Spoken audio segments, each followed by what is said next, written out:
Hi folks, a little bit of an issue with the hydraulic slash hydrostatic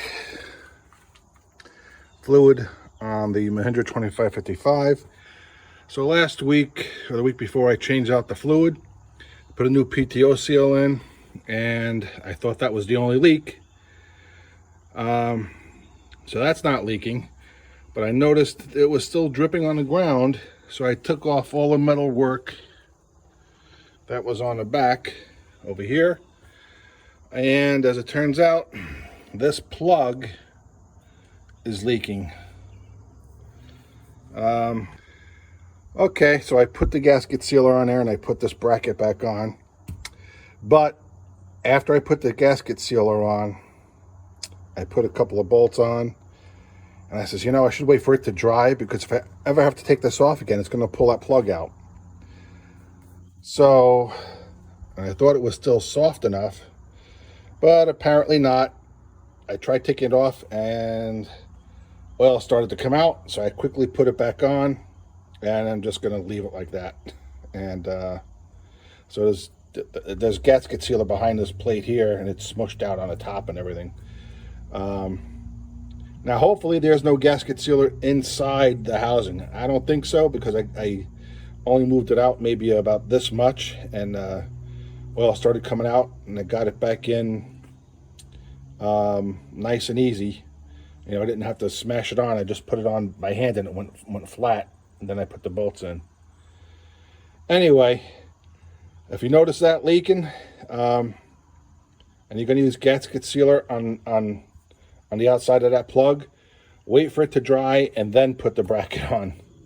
This way you'll be able to get it off without worrying about pulling the plug out. Now what I'll have to do next time is, when this reaches time to change the hydraulic oil again, I'm going to buy another plug, drain it out, pull this off, and replace that plug in there. And it's going to be probably a bit difficult to get this off, but that's okay. I'll just get a scraper behind here and just pry it off around and around, and it'll come off. So that's the scoop. So I decided to drain the fluid back out and take this plug off, because I wasn't sure if I accidentally got caulk or sealant inside, and then I didn't know if it would screw up the hydrostatic transmission. So I said, let me drain the fluid out and try to pull this cap off and see if it's all clear. And it was. There was just a tiny bit on the side, a little bit on the inside. So that's all this is a metal tin plate, and it just pushes in. That's all it does. So if you ever see a drip coming out from the bottom of this one or this one here, this was dripping too. So I just put some sealant around, letting it dry, and then I'll put the metal back plate somewhere over here. That's the one for the bottom that goes over here. So if you ever see these dripping, just put a little bit of sealant on the outside. Be careful taking the plates off, because they might this might just pop out. So I would say do it when you're changing the oil, the hydrostatic transmission oil. This way you know it'll be empty, and you'll still have some fluid pouring out at the bottom here, maybe about half a gallon that doesn't come out, or a quarter of a gallon. Anyway, wait until you're ready to change the hydrostatic transmission fluid, and then take these big metal brackets off the back, upper and lower. This way, if these pop out, you won't lose all your fluid, especially the bottom one. Take the metal brackets off and just push them back in. If they're out a little bit, make sure they're tight on the inside. Push them back in tight.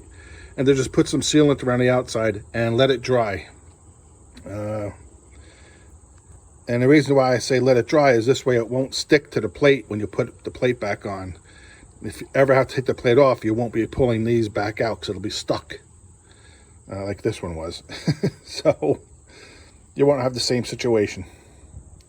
Well, I'm going to reassemble all of this stuff. I'm just going to slip this back in, I'm gonna clean it off a little bit, slip it back in, and put some caulk on the outside, let it dry for a couple hours, and then put the plates back on and throw the fluid back in. Okay, it's all back together. No leaks. I waited for the sealant to dry, and then I put these plates back on, and no leaks. Just filled it back up. Oh yeah, as you can see, I put witness marks on all the nuts and bolts, and this way I could visually see if they start to loosen up. You know, I don't want to get out a torque wrench and torque them down every time to see if they're tight, or a wrench. Now I can just visually look at it and say, oh, okay, it's the mark moved on the bolt.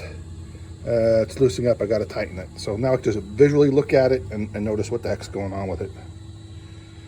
All right, that job is done. Another thing to mention, I used this valve grinder that we had here for many years doing engine work, and so that's how I used to pull those caps out when they were loose. And just plunged it on and pulled it back and forth a few times, and those round caps that are behind these plates came out. So I could double check no sealant got behind there. And then I put them back in and resealed it up on the outside.